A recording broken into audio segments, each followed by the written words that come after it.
2019 के चुनाव में भारतीय जनता पार्टी को 330 सीटें मिली थी और इस बार 370 सीटों का लक्ष्य रखा गया है। साथ ही वोट शेयर का टारगेट 51% रखा गया है बीजेपी की तरफ से। इस लक्ष्य को साधने के लिए बीजेपी को साउथ को साधना जरूरी है। यही वजह है कि प्रधानमंत्री मोदी फुल एक्शन में नजर आ रहे हैं और एक बार फिर से मिशन साउथ के जरिए 76 सीटों को साधने में जुट गए। आपको रिपोर्ट दिखाते हैं। स्वामी शरणम अय्यप्पा।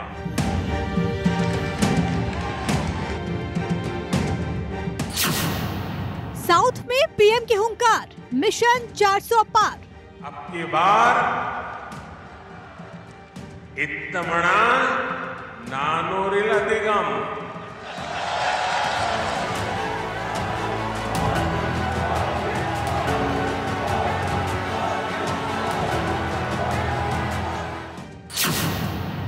कन्याकुमारी से हैदराबाद, मोदी का मेगा शो।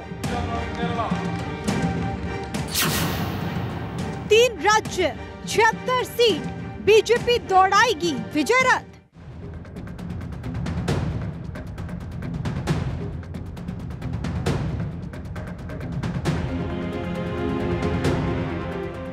प्रधानमंत्री नरेंद्र मोदी एक बार फिर से मिशन साउथ पर हैं। एक बार फिर से दक्षिण को साधने में जुटे हैं। यानी चुनाव की तारीख के ऐलान से ठीक पहले प्रधानमंत्री फुल एक्शन में हैं।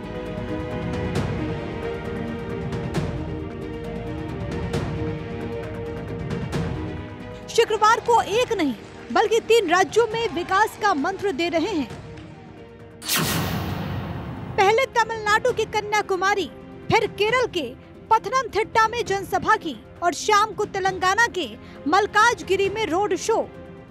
कन्याकुमारी में प्रधानमंत्री ने रैली की। यहाँ एक सार्वजनिक सभा को संबोधित करते हुए पीएम मोदी ने जहाँ एनडीए सरकार की उपलब्धियां गिनवाई तो वहीं इंडिया गठबंधन पर जमकर निशाना भी साधा।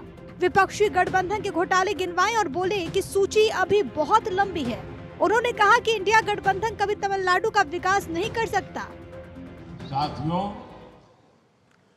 डीएमके और कांग्रेस का इंडी अलायंस कभी भी तमिलनाडु को विकसित नहीं बना सकता।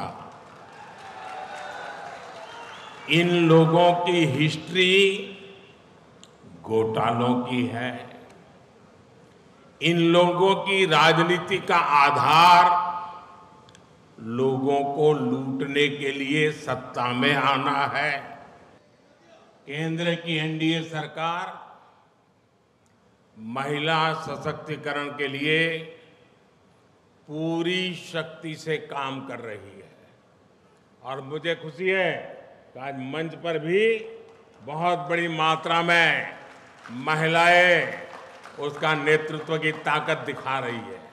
बीजेपी सरकार ने इस साल रेलवे इंफ्रास्ट्रक्चर के लिए तमिलनाडु को करीब 6300 करोड़ रुपए दिए हैं।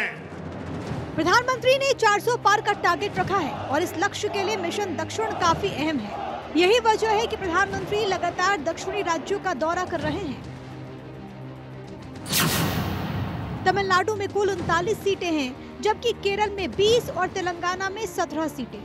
2019 में बीजेपी ने तमिलनाडु और केरल में एक भी सीट नहीं जीती, जबकि तेलंगाना में 4 सांसद चुनकर संसद पहुंचे।